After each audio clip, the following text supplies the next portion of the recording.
mesmo, de meter o pé e vai que vai, sem olhar para trás, sem medo de ser feliz.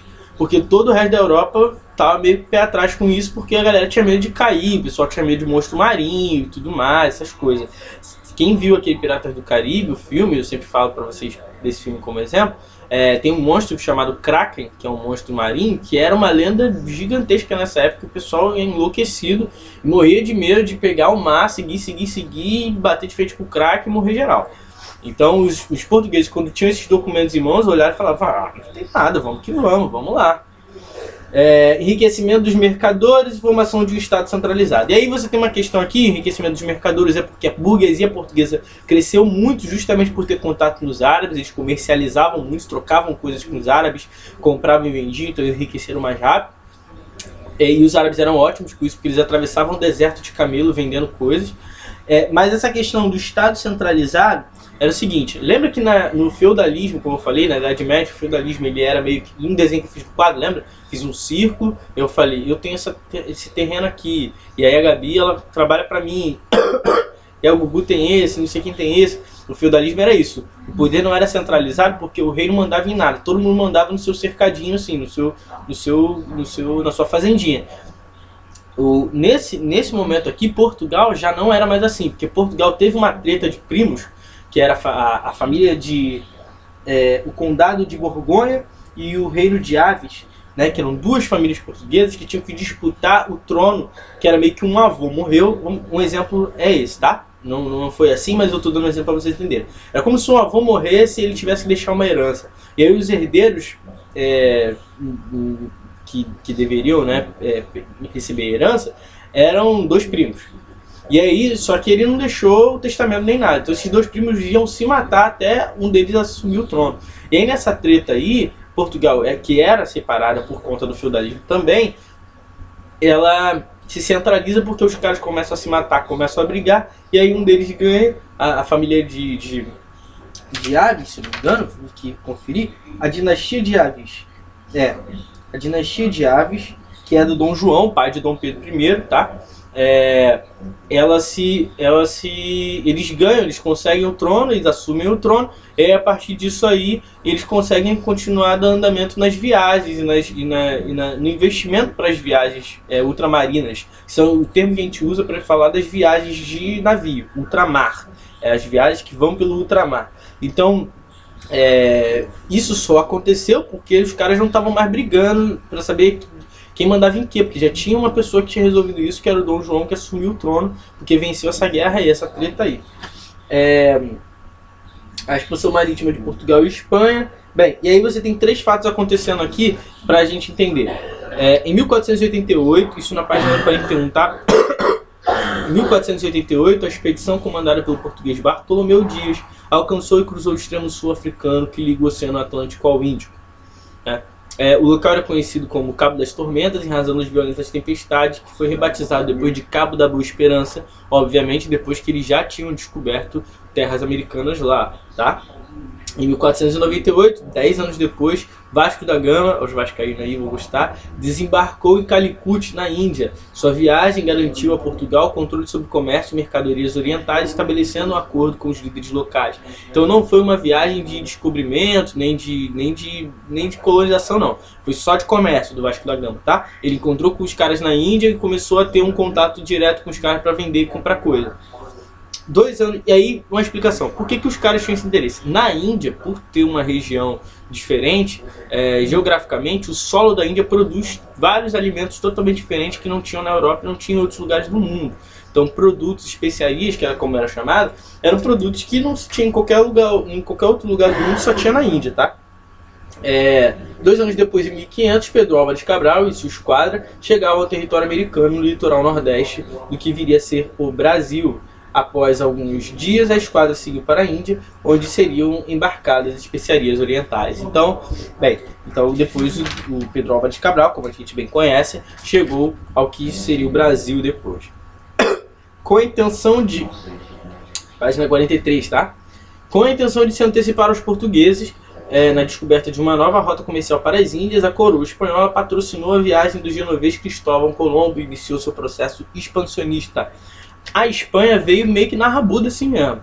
O que acontece? Portugal, como foi pioneira dos países da Europa, que já estavam todos de olho em lugares que eles pudessem se expandir, era um movimento comum dessa época, porque os países estavam se organizando para fazer grana, e aí uma forma genial que eles descobriram de fazer grana era se esticando para outros lugares de onde eles pudessem tirar grana sem prejudicar o próprio país. Então, Espanha vê Portugal se dando bem e pensa assim, a gente não pode deixar esses caras se darem bem, esses comedores de bacalhau se dar bem sozinhos, a gente tem que se dar bem também. E aí eles vão atrás e eles começam a ir numa corrida para descobrir ou invadir um local também nas Américas. E assim Cristóvão Colombo chega no que a gente chama de Estados Unidos, que são as Américas do Norte, Central e do Norte, tá? E aí isso se deu no dia 12 de outubro de 1492, até antes de Portugal. A questão é que o Pedro Álvares Cabral chegou aqui em 1500. Mas essas expedições portuguesas já eram desde 1488, como a gente bem sabe.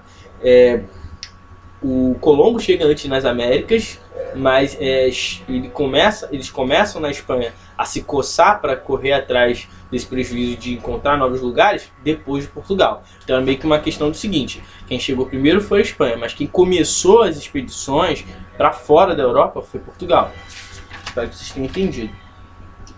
E aí você tem uma treta de Portugal e Espanha com uma partilha das Américas, que eles ficam tretando entre eles o tempo todo, até que o Papa se mete nisso, o Papa da época. Ele lança uma bula papal, que é meio que uma série de leis, falando que esses caras tinham que criar uma linha imaginária que se chamou de meridiano, tá? Tá na página 44, vocês sublinham o segundo parágrafo, o terceiro parágrafo, né?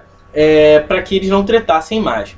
Não deu muito certo, Portugal era meio safada e acabou meio que trapaceando dessa parada aí, né? E aí, em 1494, o governo de Portugal, desrespeitando, né, o que o Papa decidiu e tal, em 1494 eles assinam o Tratado de Tordesilhas, que era um tratado que ia dividir em 370 léguas a oeste do arquipélago do Cabo Verde, toda a região das Américas, dividida para a Espanha, dividida para Portugal.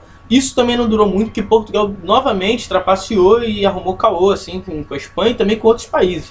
Mas, de alguma forma, isso fez com que Portugal e Espanha tivesse cada um o seu quadrado para colonizar em determinado momento da história. Tá bom? A gente tem algumas consequências, você tem também a expansão inglesa e a expansão francesa e holandesa. Francesa e holandesa ocorreu também na região da América do Sul e América Central em algum sentido, tá? Também em alguns países da África, eles também foram para alguns países da África. Isso gerou muita treta, porque eles acabaram arrumando confusão com Portugal, que já tinha também se expandido para a África e também tinha territórios aqui na América do Sul e também com a Espanha, que tinha territórios na América Central. Teve uma treta bem séria, inclusive, né, de guerra e tudo mais, invasões o tempo todo. Então os franceses, todo o tempo que Portugal davam mole, os franceses invadiam. É por isso que alguns territórios, e os holandeses também, por isso tem alguns territórios do Brasil em que se fala língua, tem um sotaque bem diferente, quase parecido com um inglês meio forçado, assim, né? Isso é muito característico dessa influência. Tá? Você tem colônias também, colônias holandesas, colônias francesas em alguns territórios do país por conta disso. Mas a Inglaterra, especificamente, a gente vai aprender um pouco depois, a Inglaterra teve uma colônia que não foi uma colônia de exploração como foi esses outros países. Foram nesses outros países. A colônia da Inglaterra nos Estados Unidos e alguns países da América Central foi uma colônia de habitação e de refúgio para os ingleses que estavam sendo meio que perseguidos na Europa. Então eles vêm correndo para cá porque eles eram protestantes e estavam sendo perseguidos pela Contra-Reforma, e a gente vai aprender isso um pouco depois, tá? Mas eles vêm para cá primeiro para fugir dessa perseguição. E aí, quando eles chegam na América do Norte, eles veem esse lugar como uma terra prometida. Eles eram protestantes, eram cristãos, né? Então eles veem como uma terra prometida, um lugar onde eles poderiam prosperar e viver bem e tal. E aí eles investem aqui, e aí tem uma diferença muito grande que a gente vai aprender um pouco depois, que são divididas em 13 colônias, vai aparecer assim, é melhor. 13 colônias nos Estados Unidos, que a gente chama de Estados Unidos. Eles são divididos em 13 colônias, essas 13 colônias são ocupadas por ingleses, mas não para tirar de lá e mandar para a coroa inglesa, tá? Algumas dessas colônias sim, mas grande parte delas eram colônias de investimento. Esses caras estavam ali para viver. Isso explica muito do porquê os Estados Unidos é superior até hoje economicamente superior, né? Até hoje há muitos países que foram colonizados também nas Américas e também é superior no sentido de consciência mesmo, de democracia, leis, respeito, essas coisas todas. Porque a colônia que teve nos Estados Unidos era totalmente diferente das colônias que tiveram nas Américas do Sul e Central. Tá bom? Galera, eu acho que é isso. Ah, sim, a gente tem as consequências da colonização, gente, esqueci disso. As consequências da colonização são coisas que são fundamentais para se entender, porque se você entende a consequência, você entende todo, muito provavelmente você consegue entender todo o processo e vice-versa, né? Mas as expedições marítimas do século XV e XVI levaram os europeus a diversas regiões do planeta, isso é meio óbvio, eu já falei. A burguesia europeia enriqueceu, ganhou prestígio social, as monarquias europeias viraram os grandes governantes absolutistas da história, então eles deixaram de ser apenas reis de uns lugarzinhos pequenos e enriqueceram muito, por um motivo óbvio, gente. Você tem Portugal recebendo grana do que Portugal já produzia desde sempre e do que o Brasil produzia para Portugal e do que a África produzia para Portugal. Então você tem um país meio que comendo as custas de mais 2 ou 3, se você contar que esse próprio país ele se sustentava. Então é meio lógico essa conta aí. Esses países enriqueceram é um processo muito natural, porque eles estavam enriquecendo às custas do trabalho de outros países, né? Para os povos da América, obviamente, foi bem ruim os países da Europa terem tido esse contato. Várias doenças, os indígenas pegaram muitas doenças e morreram. O sistema imunológico deles era totalmente diferente dos europeus. Os europeus tinham doenças muito específicas. Um exemplo claro disso é o que a gente está vivendo hoje, doenças de determinados povos que acabam dizimando em determinados em outros lugares, dizimam muito, matam muito mais gente do que de onde essas doenças vieram, enfim. Então os europeus contaminaram muitos indígenas, os indígenas morreram a rodo, muito indígena morreu, não só por isso, mas também pela violência, que eles chegaram, obviamente, chegaram para conversar. Os caras queriam pau-brasil, por exemplo, no Brasil. Os caras queriam pau-brasil, queriam extrair as coisas daqui. E o indígena falava, ué, eu não sei como é que faz esse negócio aí, eu só moro aqui e a árvore tá aí, a árvore dá as coisas, eu como, eu vivo, tá tudo certo. E os caras falavam, não, a gente precisa fazer dinheiro. O cara, pô, como assim dinheiro, irmão? Não é esse negócio, não é dinheiro, isso aqui não vira dinheiro. E aí os indígenas apanhavam, eram escravizados, eram violentados. E aí por conta disso muitos indígenas morreram. Cerca de, assim, milhões de indígenas morreram. A contagem é assim, absurda quando você vê a quantidade de grupos indígenas que tinham nesse país quando os europeus chegaram e depois quando acabou a colonização. Oficialmente acabou a colonização, né? E quando você olha para os dados de hoje, quando os indígenas têm, fica mais assustador ainda, porque você percebe que esses grupos indígenas que tem no país hoje, eles são minúsculos, são cerca de, sei lá, 2%, bem menos que isso da população brasileira. Então essas são as influências. Você tem também o tráfico de escravos africanos, né, que influencia totalmente na dinâmica do que era o continente africano. O continente africano era um continente rico, que tinham reis, rainhas e impérios riquíssimos naquela época, e esse contato que teve por conta do tráfico, ele gera uma série de problemas. A gente vai estar aprendendo isso um pouco depois para a gente entender por que os africanos vendem os próprios africanos para os europeus, né? Não era a mesma lógica, não era como se, da mesma forma que os europeus vendiam africanos para outros europeus, era diferente. Africanos vendiam os africanos por uma outra questão de guerra, para preservar a vida, para não ter que matar essas pessoas, não ter que deixá-las passando fome, né? E os europeus vendiam porque eles viam os africanos como objeto. Tem essa diferença, mas isso não é para aula de hoje, a gente vai aprender um pouco mais à frente, tá bom? Eu vou deixar no grupo para vocês a página já para vocês fazerem exercícios e tirar foto, para quem não tem livro. Então eu quero a página 50 e a página 51, tá? De atividade pronta. Qualquer dúvida, estou disponível no Zap para vocês tirarem dúvidas, tá? Conversarem, tirar dúvida e perguntar. Então é isso, galera. Beijão, um abraço, saudade de vocês e tchau!